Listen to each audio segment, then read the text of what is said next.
Ahora vamos a finalizar ya las exposiciones teóricas que tienen que ver al respecto del producto cruz con la interpretación física precisamente de este producto.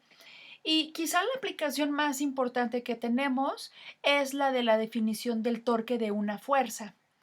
Entonces, en este caso, bueno, generalmente de lo que hablamos en un torque es precisamente de un cuerpo rígido.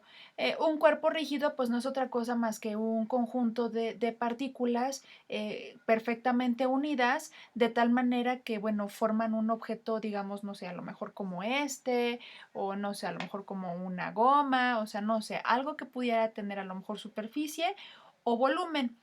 Y bueno, lo que vamos a hacer es que a este objeto lo que voy a hacer es que lo voy a sujetar de algún punto, no sé, a lo mejor pudiera ser de aquí en medio o de aquí, ¿no? De tal manera que ese va a ser un punto de sujeción de tal y que si lo suelto, por ejemplo, aquí lo voy a poner si lo suelto de ese punto, por ejemplo, de aquí y lo estoy sosteniendo de acá, pues evidentemente lo que va a hacer el objeto es que va a girar, ¿no? Entonces, en este caso, si ustedes se fijan, gira porque lo que está sucediendo es que está actuando la fuerza de la gravedad, ¿no? Entonces aquí lo que decimos es que la fuerza de gravedad está realizando un torque, ¿no? Sobre este objeto. Entonces, ¿en dónde actúa esa fuerza de gravedad? Bueno, tradicionalmente para los objetos sólidos lo que hace es actuar sobre el centro de masa o centro de gravedad. Ahora, bueno, voy a poner como otro caso como más genérico para que no consideremos que siempre está actuando la fuerza de gravedad. Digamos, vamos a poner alguna otra fuerza que le estoy llamando, por ejemplo, F, y la vamos a poner que, no sé, a lo mejor la voy a aplicar sobre algún punto de este marcador y ni siquiera tiene por qué ser precisamente perpendicular. O sea, yo la puedo poner así inclinadita con un cierto ángulo y bueno, y además la estoy aplicando sobre algún punto, ¿no? O sea, a lo mejor la puedo aplicar aquí o la puedo aplicar aquí, o sea, no importa. Y bueno, aquí lo interesante es que voy a definir el vector de posición sobre el cual estoy aplicando esa fuerza. A ese vector de posición le voy a llamar brazo de palanca, ¿no? Entonces, precisamente lo que vamos a hacer es una palanca, ¿no? Entonces, lo que va a hacer, por ejemplo, esta fuerza, si yo la empiezo a aplicar desde acá y este es mi punto de sujeción, y yo aplico esta fuerza, pues observen ustedes que lo que está haciendo es que está cambiando, voy a tratar de no modificar la fuerza, ¿no? La dirección y la magnitud de la fuerza. Entonces, vean ustedes que lo que estoy teniendo es precisamente un torque o un giro ocasionado precisamente por esta fuerza. Entonces, aquí en mi dibujo, bueno, aquí lo puse como de manera muy genérica, como si fuera un cacahuate o a lo mejor como, pues, ¿qué sería? Como una suela de zapato se ve, ¿no?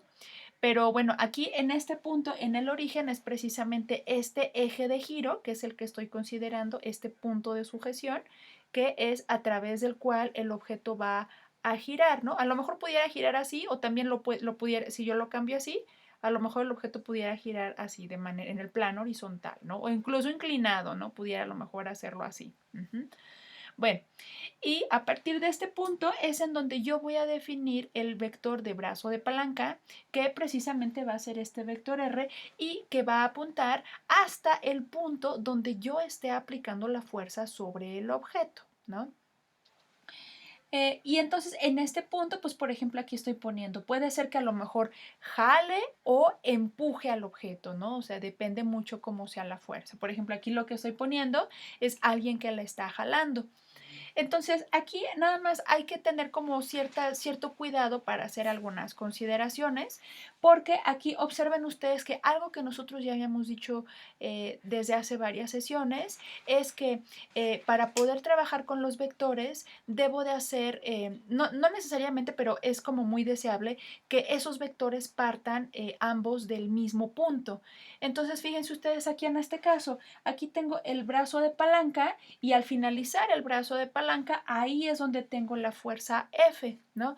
Entonces uno pudiera pensar, bueno, si yo quisiera, por ejemplo, utilizar el producto punto o el producto cruz para ver cómo es esto del torque, que a final de cuentas es el producto cruz, pues tendría que poner a los dos vectores que partan del mismo punto para poder identificar el ángulo entre ellos. ¿no? Bueno, entonces eso precisamente lo podemos hacer aquí. De hecho, lo voy a poner aquí abajito, donde sobre esta misma línea punteada verde, lo que voy a hacer es dibujar el brazo de palanca, ¿no? O sea, sobre esta misma línea. Y aquí abajo, pues voy a poner, por ejemplo, al vector F, ¿no? Y aquí, pues efectivamente voy a poner el ángulo teta, que es el ángulo más pequeño entre esos dos vectores, ¿sí? Ahora, uno a veces podría cometer como el error, bueno, en realidad no es un error tan grave, pero sí es como una falta de consideración utilizar, digamos, a este como el ángulo teta. Pero si observan, eso pasó mucho cuando les encargué que hicieran la demostración de la ley de los cosenos usando herramientas vectoriales, que no les quedaba y no les quedaba y no les quedaba nomás, no, por el puro signo, ¿no? Pero bueno, en este caso, como vamos a utilizar solo la pura magnitud, no hay ningún problema si pueden poner este ángulo, pero preferentemente utilicen este de aquí. ¿Sí? No va a haber ningún problema, ni siquiera por espero que tampoco haya problema por el signo. No, en realidad no lo hay.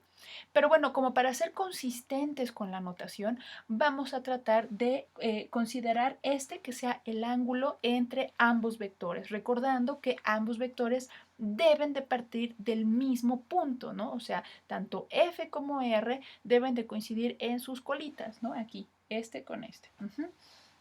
Bueno, ahora, ¿cómo se define el torque? Bueno, el torque se va a definir como el producto cruz entre el brazo de palanca y la fuerza aplicada. Y como ya habíamos visto en las clases anteriores, para determinar la dirección de este producto cruz, lo que tenemos que hacer es aplicar la regla de la mano derecha.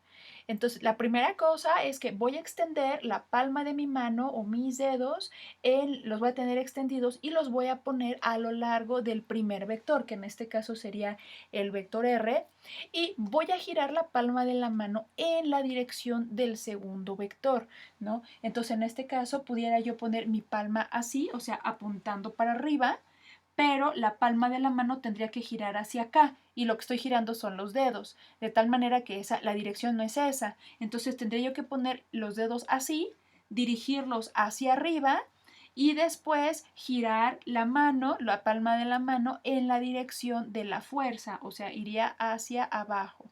Y cuando extienda yo el pulgar me va a indicar la dirección del producto cruz, en este caso sería el torque, ¿no? Entonces el torque en este caso apuntaría hacia el interior del pizarrón. Y bueno, curiosamente, si se fijan, si yo estaba considerando aquí el eje de giro, observen que el punto donde lo estoy sujetando, pues precisamente son estas como nueces o pinzas que las estoy poniendo, que están, una que está apuntando hacia adentro del pizarrón y bueno, por ejemplo, la otra estaría apuntando hacia afuera, ¿no? Entonces, mientras yo esté aplicando esta fuerza, el torque en este caso aplicaría hacia adentro del pizarrón. Ahora, lo que más nos interesa más bien sería la magnitud, ¿sí? Entonces, la magnitud del torque, pues en este caso sería la magnitud del producto cruz entre el brazo de palanca y la fuerza. Y bueno, ya en el pasado estuvimos viendo cómo podíamos definir la magnitud, o más bien, no tanto la magnitud, sino el producto cruz, pero en términos geométricos, ¿no? O sea, en términos de la magnitud de los vectores y el ángulo entre ellos.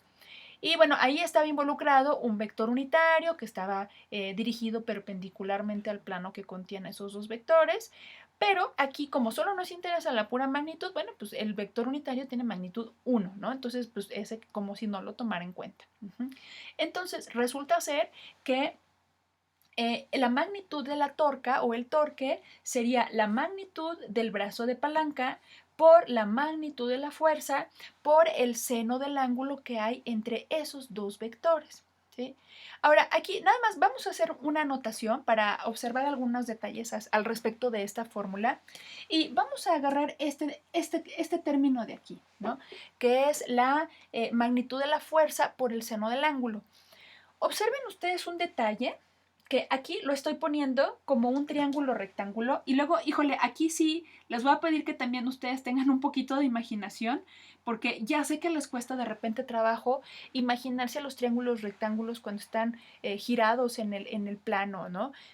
Entonces nada más aquí valga la nota de que aquí está el ángulo de 90 grados. De hecho, ¿saben qué? Lo voy a poner por acá.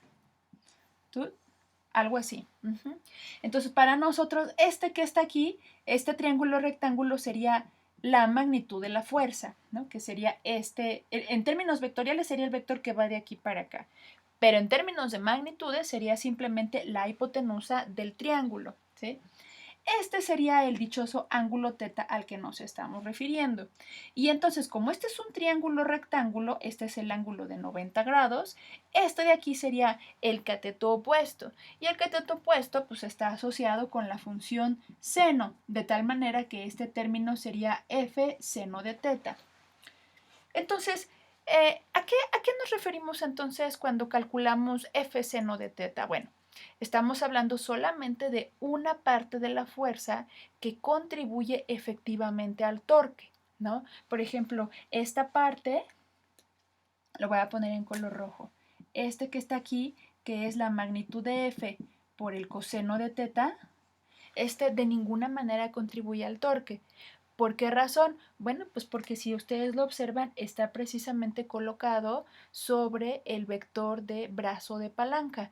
Y bueno, pues si yo ubico algo sobre el brazo de palanca, una fuerza, ya sea así o así, así, pues el objeto, o sea, nomás no gira, ¿no?